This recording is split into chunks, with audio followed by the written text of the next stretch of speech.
Thank you. Time now for this hour's car review. Mr. Mars reviews the Kia. I'm calling it the Carnival because it has a little more class to it than Carnival. Hey, we're going to the Carnival. We're going to go to the Carnival. Yeah, that's true. So we're talking about the 2025 Kia Carnival. We like that. And then this is the hybrid SX Prestige. It comes in 4 trim levels: the LXS, the EX, SX, and the SX Prestige, which we happen to have the hybrid option on. Now, it is with a hybrid. It's new for 2025, but it's basically the same vehicle as the regular gasoline SX Prestige that was available last year. So Kia looks at it like they really don't promote it as a minivan. It's kind of like the minivan. Has 7 or 8 passenger seating. We happen to have the 8. Outside, you're going to find a lot of the features you would expect on a family-type vehicle. LED lighting with the projector headlights up front, fog lights, daytime running lights are all LED.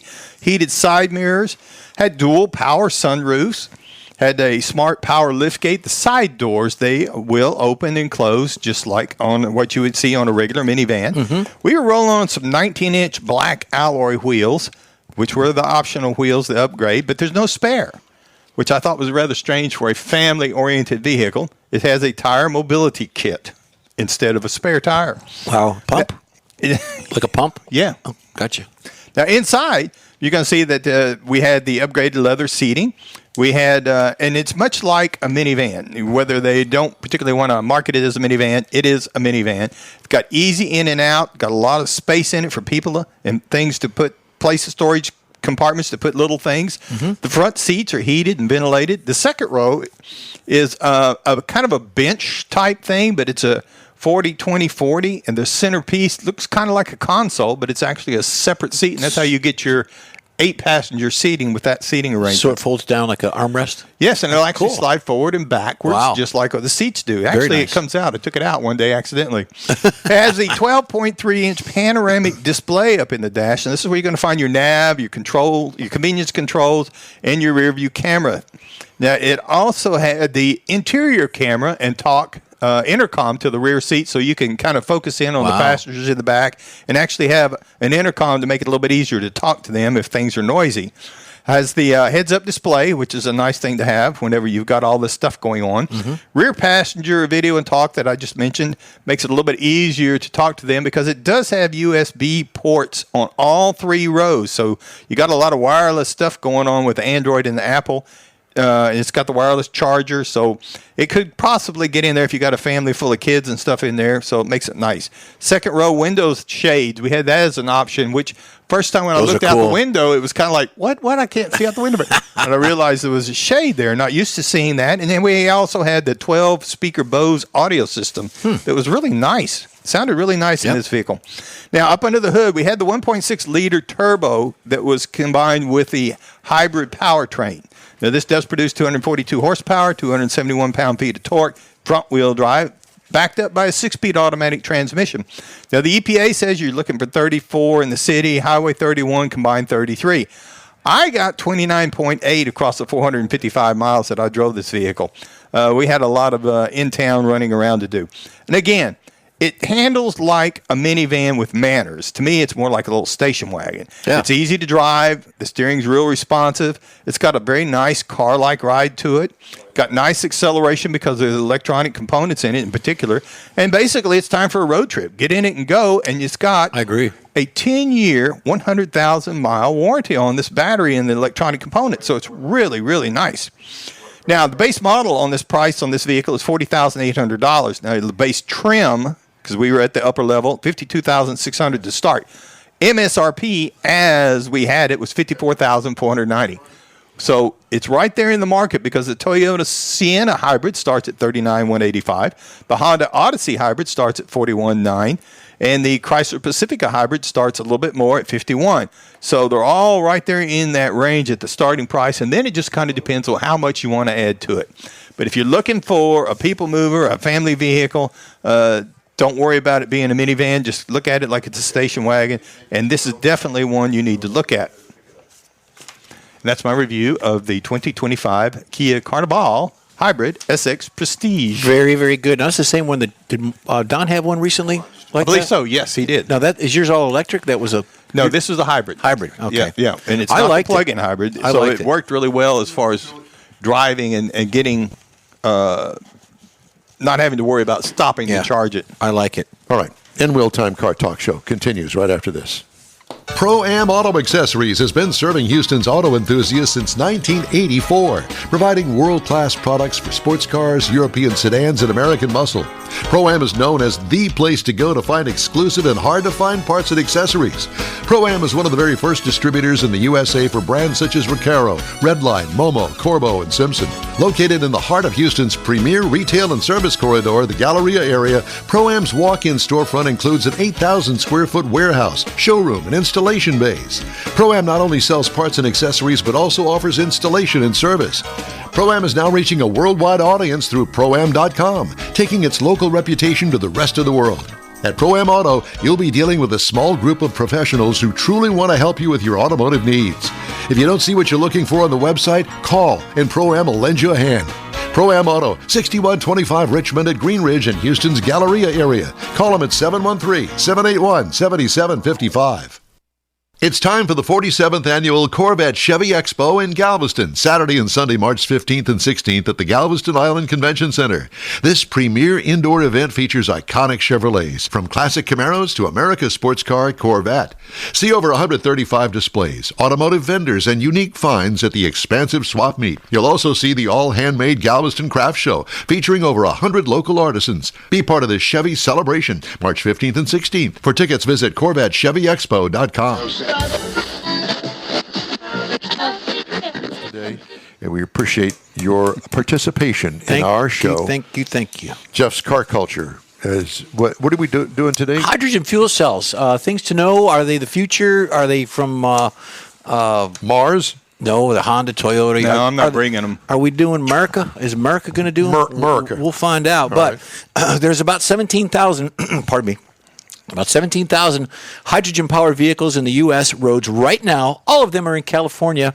Meanwhile, the EVs, there's millions of them around the country and the world.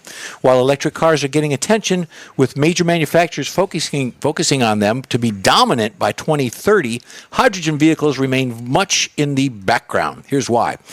This year, one new hydrogen vehicle will hit the market. It's the Honda CR-V. It's called the FCEV, which is an adaptation of the popular compact crossover with not only a hydrogen fuel cell jointly developed by General Motors, probably Cadillac or Buick, I might throw that in there, but largely a battery that can be plugged in. This provides 29 extra miles of range, adding to the 241 miles of range for the fuel cell. It will only be available in California. It will only be for lease, and the volume is projected to be about 300 vehicles a year. So they're just getting started. A hydrogen fuel cell, or the HFCV for short, uses the same kind of electric motor to turn the wheels as a battery electric car does. But it's not powered by a large, heavy battery, but by a fuel cell stacked in which pure hydrogen, H2, passes through a membrane to combine the oxygen, O2, from the air, producing the electricity that turns the wheels. Figure that out. We got a schematic here coming up. What this means is a fuel cell vehicle is technically a series hybrid, which is why they are sometimes classified as a fuel cell hybrid electric vehicle, or the FCHEV. These vehicles are safe. They're just as safe as any other vehicle, since the high-pressure tanks are designed to survive even the highest speed crashes without leaking or breaching the fuel. While hydrogen skeptics routinely cite the Hindenburg explosion of 1937, the hydrogen tanks that their hardware would likely survive even if the rest of the car was destroyed. The tanks would probably be intact. No injuries or deaths specific to hydrogen components have been recorded to this date. Yeah. Fueling a hydrogen car comes with naturally over time, but aligning the heavy nozzle and sealing it properly to the car you have to have the communication between the nozzle and the car itself. So today's stations offer only 2 of 5 vehicles before they go offline before repressurizing. So it's very important to get there. How many miles can you go? About 241, and then with the electric, you can add about another 25 more miles to it. Okay. So if you're in California and you're interested in zero-emission vehicles powered by electric motor, a hydrogen vehicle is one approach. But creating a brand new fuel cell network from scratch, hence electric, has proven to be far more problematic, expensive, and unreliable. And the fuel is much pricier for drivers than a gasoline or electric vehicles. So there you go. Pretty much says it all. You're driving a hybrid when you do that, and to each his own. If you want to do that, I'm out. The future's coming. I'm out. Yep. I'm good. Okay. There you go. Time now for this hour's car review. I got to drive the 2025 GMC Sierra EV. Final assembly location, Detroit. Motown, sir. Available trim levels, the Denali, the extended range, and the max range. I had the Denali, the max range. This is a full-size, half-ton pick-em-up truck. Seats 5, including the driver. Exterior changes. Electrics from GM share few parts with the gasoline version. This is an all-new truck. Exterior features, exclusive front clip with sharp-looking new grille and lighting for this EV. GM's squared-off wheel openings still prevail. Smaller version of the C-pillar sail panels that reminds one of the no longer produced Avalanche pickup truck, which kind of had a mediocre response, but now it seems to be back in vogue if you can find them. Multi-Pro tailgate is absolutely the best. I thoroughly, whoever invented that, they did themselves should proud. have got a raise. What I liked about the exterior, this is an exterior-interior feature, and that is the Multi-Pro midgate. It increases the bed length to almost 11 feet. And it folds down to open the cab to the bed. That's how it creates that extra footage back there in the bed. Also, the back window can come out separately. Oh, wow.